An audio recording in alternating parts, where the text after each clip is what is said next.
So I was put on an SSRI, which is an antidepressant.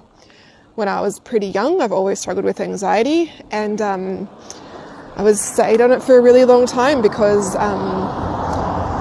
in this day and age, we tend to think that medications are safe, and we trust our doctors and what they say. And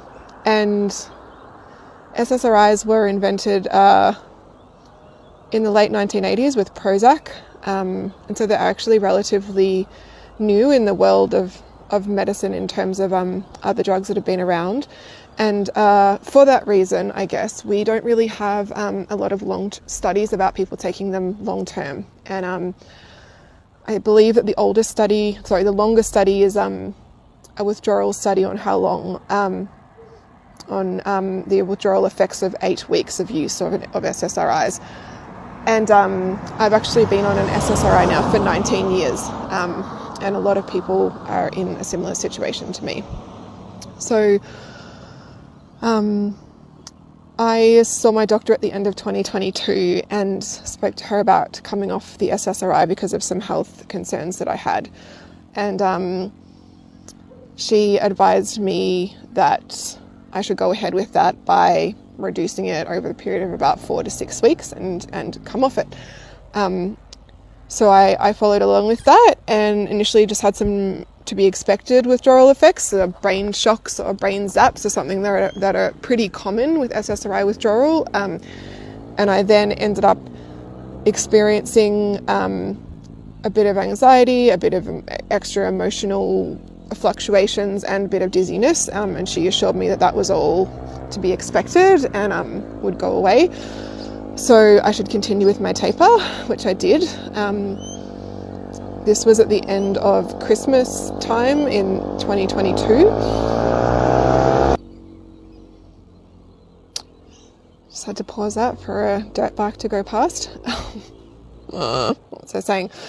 So I was actually booked to leave Queensland, go on a road trip, spend Christmas with my partner in Tamworth, and then head to Melbourne, where I was meant to start a new job. That ended up being the worst road trip of my life because the dizziness that I had been experiencing didn't go away. It got worse and worse and worse. And I was extremely motion sick and could barely walk in a straight line. It was really bad. Spent Christmas barely able to stand up and barely able to do anything. It was just that bad. And I ended up receiving having an emergency call with my doctor, who advised me that I wasn't the dizziness I was experiencing was not from withdrawal. The dizziness was some other thing, I don't know, whatever, some other problem that I must be having, and I should go and see someone for a vestibular issue, despite the fact that I was, coming off a drug that I'd been on for 20 years. She just insisted it wasn't that it didn't last that long. I'd had this now for a few weeks. So I did. I went and got prescribed a drug called Stemetil that they use for vertigo. And when I took this drug, I had an immediate adverse reaction. And I developed what I now know to be called akathisia. Akathisia is a quite common adverse reaction to anti-emetics and antipsychotic medications. This was an anti-emetic. It's used often in emergency settings. It's used as a surgery drug, and I ended up, I can't even describe what this reaction was like. It's the worst feeling in the world. It's like the worst physical, internal turmoil and agitation, not just panic, not anxiety. It's like this horrific agitation that, for me, it manifested in feeling like I wanted to shred my own skin off my body, rip out my own eyeballs. And I'm sorry, this is getting quite graphic, but it was like this feeling that my whole body had turned on itself and was attacking itself internally. And I had to I was clawing at myself. The whole thing was just horrendous. I contacted my doctor and said, I'm having an adverse reaction to this drug that you've given me for vertigo.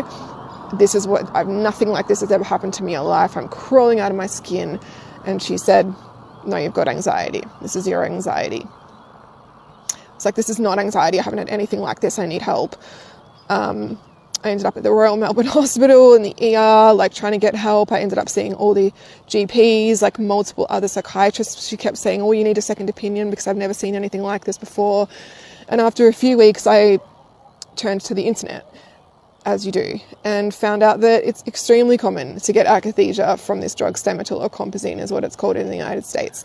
You just go on a basic website like drugs.com and you will see this reaction everywhere. It's a copy-paste description of like the worst internal agitation and suffering that anyone's ever experienced in their life.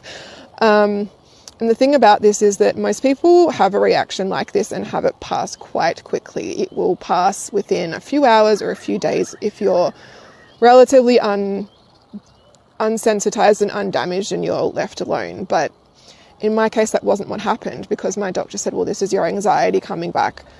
You need to go back on your medications. And because I was still struggling with the dizziness, I sort of was like, well, that must be what's happening to me. And she's like, that's Stemetil, you only took it once, it's out of your system.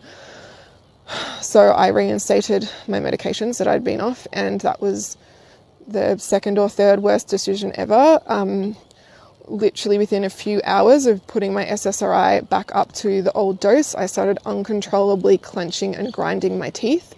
I could not stop flicking my fingers over and over again. I couldn't stop twitching my feet. I'd developed tics. My whole nervous system just broke down from just these constant fluctuations in neurotransmitters and this change in, like, my whole system just went completely haywire. And at this time, this was at the start of 2023. By now I'm in Melbourne. I'm still debilitatingly dizzy. I can't walk. I can't do anything. I can't go to work. I'm trying to work from home on the computer.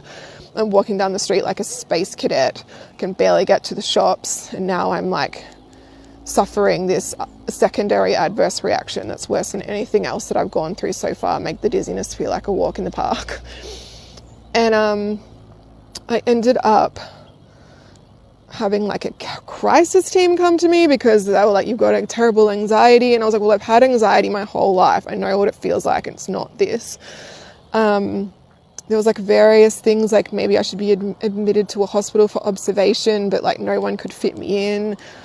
And it just went on and on for so long. And I literally was like looking for an apartment to live in and couch surfing at this time, trying to find a home in Melbourne, and I couldn't do it. I ended up having to go back and stay with my parents. And I wish that I could say that this just ended there, but it didn't. I stayed in a state of severe akathisia, like all the way through last year. And my doctor was like, you should up your drugs, you should down your drugs, you should do this, that.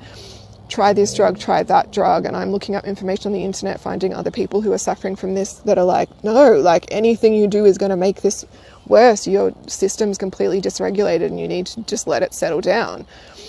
And